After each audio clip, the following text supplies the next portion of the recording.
बंधु माने बॉडी रे अधिक चुटी बा देह रे अधिक चुटी हेबार समस्या सहित फेशियल हेयर अर्थात मुहरे अधिक चुटी हेबार समस्या बहुत झील मानक होता है। यार मुख्य कारण हेउची जेनेटिक अर्थात आपणकर जीन केमिति आपणक परिवारर जीन भली होइथिबारु यह समग्र देह एवं मुहरे अधिक चुटी होता है। द्वितीय कारणटी हेउची पीसीओएस किंबा पीसीओडी जहाको आमे पॉलीसाइटिक ओवरियन सिंड्रोम कहू। एही रोगरे देहर मेल हार्मोन मात्रा बढ़ाई थाए। एथिपाई शरीर और मुहर अधिक बाल उठिबाको लागे, व्रण हेबा आरंभ हुए, ओजन बढ़ी जाए एवं पीरियड्स कम हो जाए किंबा केतेक समय रे पूरा पूरी बंद हो जाए। यही समस्या प्रायतः पीरियड्स आरंभ हेबा परे झियो मानक मध्य आरंभ होइथाए एवं 40 रु 45 वर्ष पर्यंत केबे भी होई पारे। तृतीय कारणटी होची हार्मोनाल इनबालांस बा हार्मोन रे असंतुलना। किछि रोग रे महिला को स्टीरॉयड हार्मोन नेबाकू पड़े जहा फल रे मुह, चेस्ट बा छाती रे चुटी उठिबाकू लागे। आजिकाली फेशियल हेयर गोटे बड़ कारण हेउची जे लोक माने यूट्यूब रे वीडियो देखि गोरा हेबा पई फेशियल एवं बॉडी हेयर समाधान पई अनेक वीडियो देखुचंती। सेथिरे पुणी लोक कहउचंती जे एही सब जिनिस मिसाई गुटिए थर लगाइले तापर आउ केबे भी चुटी उठिबो नाही, किंतु एहा सठिक नुहे। कारण एजाय एमिति कौनसी लेजर किंबा औषध बाहरी नाही जहा आपनको मुह किंबा शरीर रे उठुथबा समस्त चुटी को सबुदिन पई शेष करि परिबो। किंतु हां, जदि आपण चुटी को व्यवहार करबा सहित किछि एमिति क्रीम सहित ट्रीटमेंट करिवे जहार चुटीर जोड़ को नष्ट करे, तेबे आपण अनवांटेड फेशियल, चेस्ट, नेक एवं बॉडी रो हेयर मध्य कमी जाई पारे। नमस्कार बंधुगण, मु आरके आपण देखुचंती आयुर्वेदिक लाइफ ओडिया। एही वीडियो रे मु आपनको समस्त उपाय कहिबी, सेगुडिक सठिक व्यवहार एवं केउ प्रकार हेयर ग्रोथ पई केउ उपाय सबुठारु सफल सेसबुर पूरा तथ्य देवी। एबे सबुठारु प्रथमे जदि आपणक मुहरे एवं साइड रे अपर लिप्स बा उठ उपरे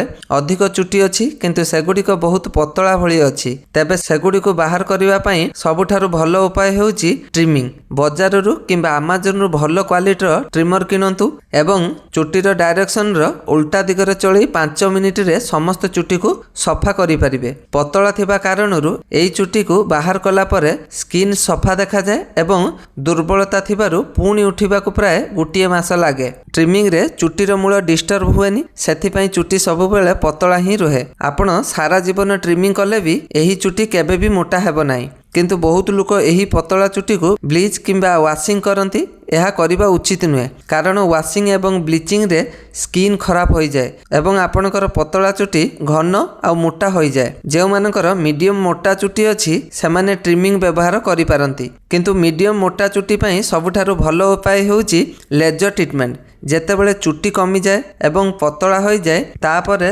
ट्रिमर द्वारा व्यवहार करंतु। चुटी हटेबा पई सबुठारु अधिक व्यवहृत लेजर हेउची आईपीएल लेजर एवं डीओडी लेजर। एही लेजर चुटीर कला रंगर सेल्स को टार्गेट करी सेगुडी को नष्ट करे। सेथिपाई जेउ माने गोरा स्किन और कला चुटी अछि सेमानक ऊपर लेजर ट्रीटमेंट भलो काम करे, किंतु जदि आपणकर स्किन सामल अछि तेबे लेजर फलाफल अति भलो न होई पारे। सेमानक पई सबुठारु भलो ट्रीटमेंट हेउची इलेक्ट्रो एथिरे गोटे पतला सूता को चुटीर मूल भितर देई करेंट पास करा जाए। एही करेंट चुटीर मूल को नष्ट कर दिए। बारंबार कले मूलरू पूरा पूरी शेष हो जाए एवं चुटी पुणी उठेनी, किंतु यह पई एक्सपर्ट एवं एक्सपीरियंस लोक दरकार। यह लेजर ठारू दामिका ट्रीटमेंट एवं गोटे चुटी को करेंट देबाकू पड़े, सेथिपाई समय बहुत लागे। आजिकाली बहुत कम क्लिनिक यह करूछंती, तथापि अपर लिप बा उठ ऊपर चुटी गालरे मीडियम एवं मोटा चुटी पई इलेक्ट्रोसिस गोटे बहुत भल ट्रीटमेंट। जो मानकर चुटी बहुत अधिक मोटा